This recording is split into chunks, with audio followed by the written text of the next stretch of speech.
کر دیتا ہے. اس لیے دستے سوال کس کے سامنے دراز کرنا چاہیے؟ اللہ تبارک و تعالیٰ سے. افسوس کی بات ہے آج ایک بڑی تعداد ہے جو مشکل کی گھڑی میں نامعلوم کن کن اسخانوں کا چکر لگاتی ہے. یا بدوی یا جیلانی یا غوث یا خواجہ نام معلوم کن کن ناموں کا سہارا لیتی ہے اور وہاں جا کر کے مدد کی بھیک مانگتی ہے. سچے انسان جب شرک کی غلاظت و گندگی میں ڈوب جاتا ہے تو جانوروں سے بھی گیا گزرا ہو جاتا ہے. عقل مار دی جاتی ہے.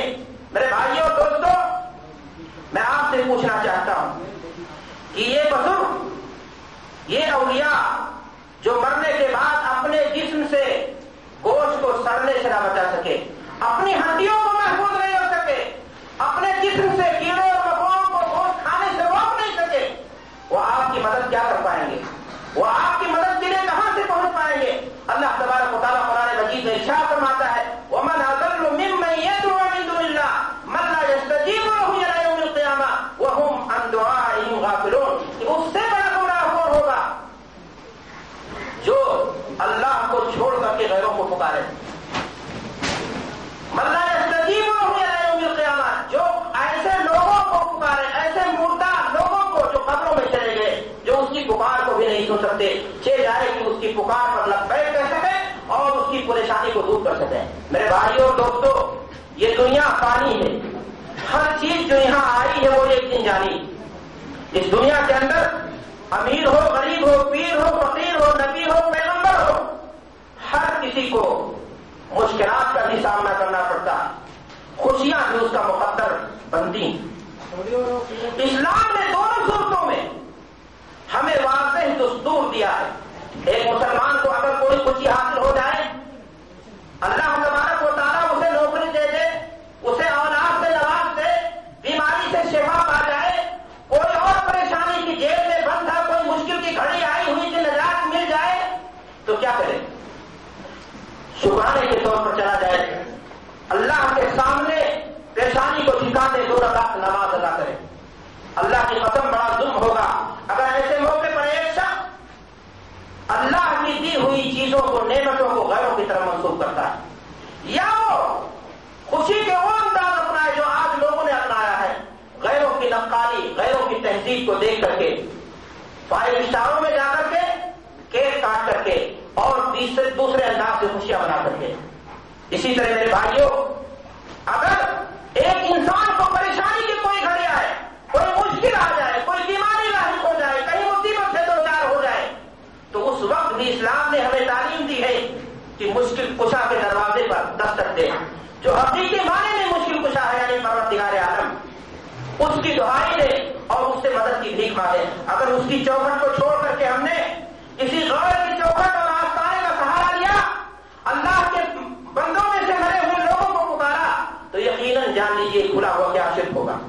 آپ اگر قرآن مجید کا مطالعہ کریں تو آپ کو پتہ چلے گا کہ جتنے بھی نبی تھے، رسول تھے، پیغمبر تھے، انہوں نے بھی مشکل کی گھڑی میں کس کو پکارا؟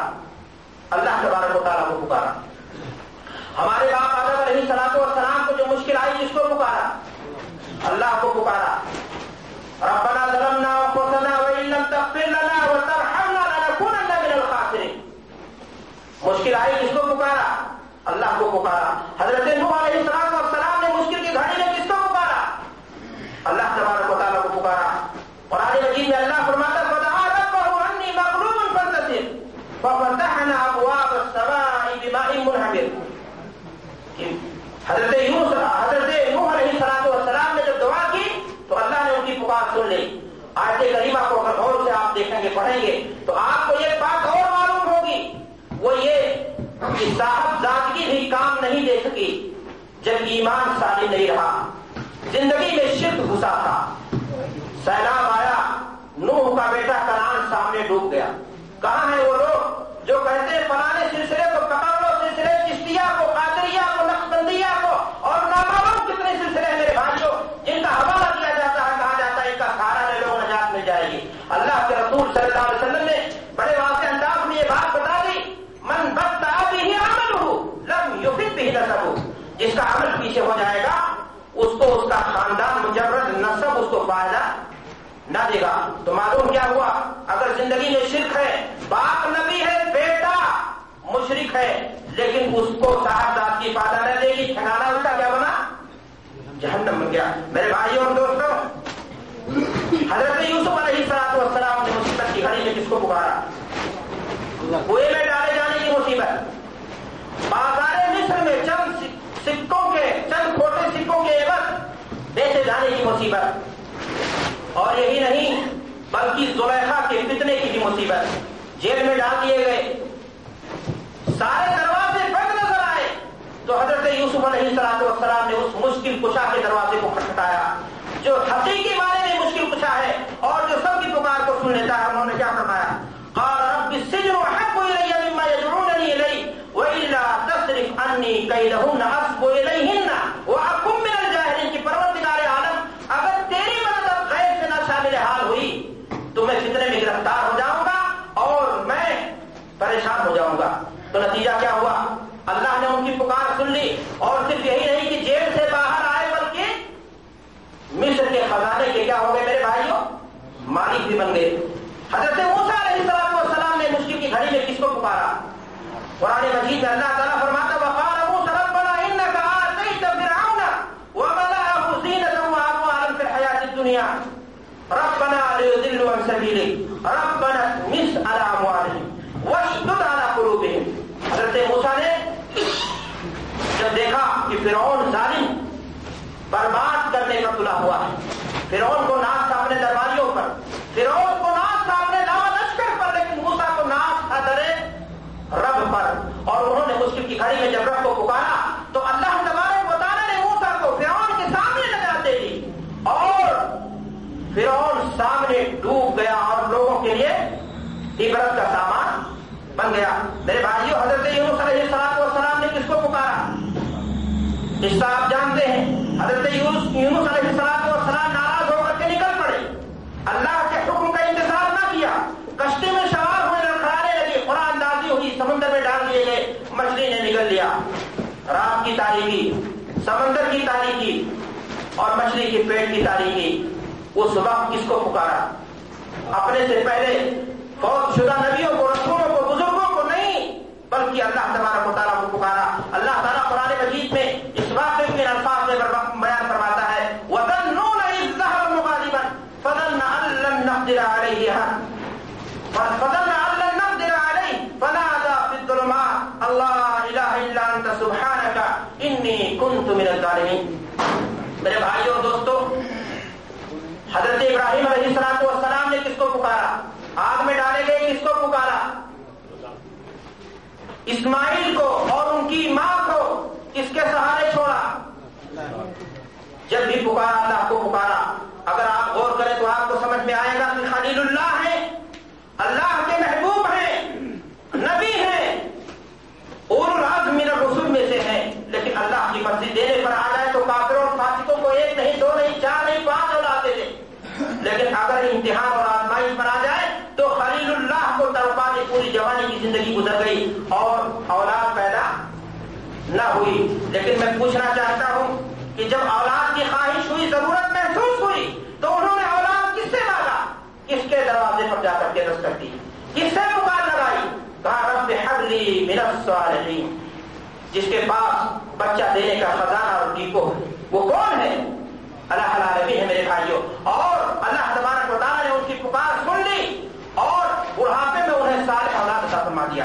اللہ کے رسول صلی اللہ علیہ وسلم نے مشکل کی گھڑی میں کس کو پکارا؟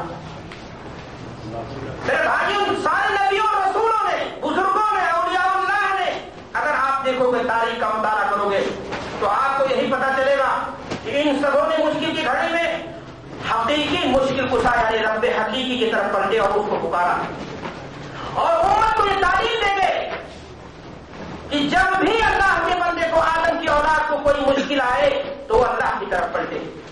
لیکن اگر اس کے باوجود بھی کوئی شخص یہ کہے کہ میں نے جب بھی پکارا یا غوث المدد کہا، ایک مرتبہ میں کسی اور بزرگ محبوب الہی کو پکارنا چاہا لیکن میری زبان سے یا غوث کے سوا کوئی لفظ نہ نکلا، تو یہ شرک ہوگا یا نہیں ہوگا؟ میرے بھائیوں، کھلا ہوا شرک ہوگا اور ایسا شرک ہوگا، اور اگر اسی حالت میں اس کی موت ہو جاتی ہے تو اس کا ٹھکانہ جہنم ہوگا۔ جس طرح یا غوث المدد کہنا شرک ہے، اسی طرح یا علی مشکل کشا یا علی المدد کہنا بھی شرک ہے۔ آج یہ دور ٹیلی ویژنوں کا، چینلوں کا دور ہے، میڈیا لوگوں کے ذہن و دماغ پر چھایا ہوا۔ آج میڈیا نے بھی لوگوں کے عقائد کو خراب کرنے میں اور غلط افکار کو رواج دینے میں کچھ کوڑ کا سکا چھوڑا۔ آج ایسے ایسے پروگرام دکھائے جاتے ہیں، ڈرامے دکھائے جاتے ہیں، سیریل دکھائے جاتے ہیں جس میں علی مشکل کشا، علی المدد اور اس طرح کی واقعات اور خرافات چیزیں دکھائی جاتی ہیں۔ نتیجہ ہوتا ہے کہ بڑے نہیں، چھوٹا بچہ ہمارا ہندوستانی پاکستانی بھائی جب آپس میں جھگڑا کرتا، بھوسا اٹھاتا بھائی کو تو بتائیے علی، سوچتا ہے کہ علی کا نام لینے کے بعد اس کے ہاتھ میں طاقت کیا ہو جائے گی، زیادہ آ جائے گی۔ میرے بھائی اور دوستو، علی مشکل کشا کا نعرہ ہندوستان میں لگا کر کے اور سمجھتے ہیں کہ آنے واحد میں آپ کی مدد کے لیے وہ پہنچ گئے اور آپ کے ہاتھوں میں اتنی طاقت آ گئی کہ آپ دشمن کو مغلوب اور چت کر دیں گے۔ علی مشکل کشا اگر ہوتے تو اپنی مشکل دور کر دیتے۔ علی رضی اللہ تعالیٰ عنہ خود اپنی مشکل نہیں دور کر سکتے، زندگی بھر دشمنوں سے لڑتے رہے اور پھر آخر انہیں دشمنوں کے ہاتھوں شہادت کی موت ہو گئی۔ اگر آپ کے کہنے کے بموجب